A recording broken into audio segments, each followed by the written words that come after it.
बिस्मिल्लाहिर्रहमानिर्रहीम। अस्सलामुअलैकुम। मैं हूँ आपकी उर्दू की मौल्लमा राहिला समीर और आपको मालूम है कि आज हम पढ़ रहे हैं उर्दू बराए जमात हफ्तम। और आज हमारा जो सबक है वो है दूसरे बाब का दूसरा सबक हम पढ़ रहे हैं, जिसका उन्वान है ए ज़मीने वतन। और हम आज जो हासिलात ताल्लुम में से जो हासिल ताल्लुम कर रहे हैं वो है अरबी कवाइद के मुताबिक वाहिद जमा की पहचान और उसका दुरुस्त इस्तेमाल कर सकें। आज हम ये सरगर्मी करेंगे। इससे पहले कि मैं आपको सिखाऊं कि अरबी कवाइद में वाहिद को किस तरह जमा में तब्दील करते हैं, एक छोटी सी सरगर्मी कर लेते हैं। वीडियो को पॉज करें और इन अल्फाज के जमा बनाएं। मुझे उम्मीद है कि बच्चों ने बहुत अच्छे तरीके से ये सरगर्मी कर ली होगी। अब हम आज का सबक देखते हैं। अरबी कवाइद के मुताबिक जमा की पहचान क्या है? जमा की दो अक़साम हैं, जमा सालिम और जमा मुकस्सर। ये क्या है ये अभी हम आपको बताते हैं। जमा सालिम क्या है? वाहिद से जमा बनाते वक्त वाहिद के हरूफ में किसी किस्म की तब्दीली ना की जाए तो उसे जमा सालिम कहेंगे। मसलन माहिर से माहिरीन। आप देखें ये जो माहिर है ये पूरा मुकम्मल है और इसमें हम ये और नून का इजाफा करके जमा बना रहे हैं। मुजाहिद से मुजाहिदीन।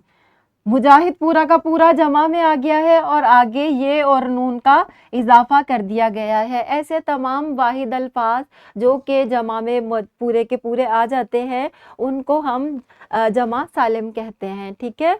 और जमा मुकस्सर क्या है ये भी हम बताते हैं। छोटी सी एक और सरगर्मी कर लेते हैं।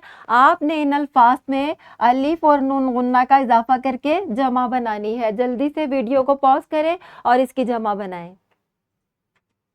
मुझे उम्मीद है कि बच्चों ने अच्छे तरीके से ये सरगर्मी कर ली होगी, क्योंकि इस सरगर्मी में आप देखें कि टोपी जो है वो टोपी का लफ्ज़ पूरा का पूरा सालिम आ गया है। अलिफ और नून गुन्ना का इजाफा कर दिया गया है जमा में। ठीक है। इसी तरह टोकरी में भी टोकरी का पूरा लफ्ज़ जमा में मौजूद है और अलिफ और नून गुन्ना का इजाफा किया गया है। ये जमा सालिम है।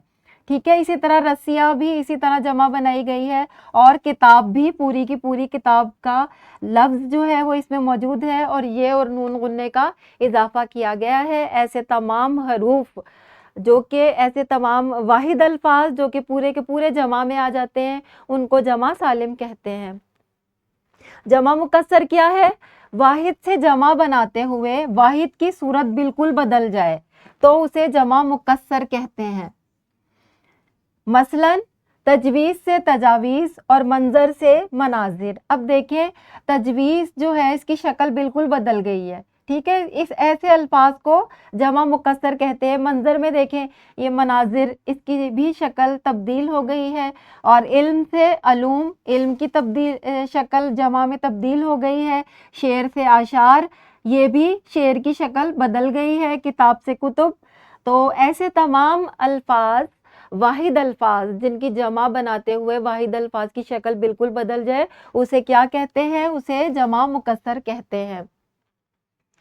अब आपको अच्छे से समझ आ गई होगी कि जमा सालिम और जमा मुकस्सर में क्या फ़र्क है। अब एक इनफरादी सरगर्मी कर लेते हैं ताकि आपको पता चल जाए कि आपको समझ आ गई है कि नहीं।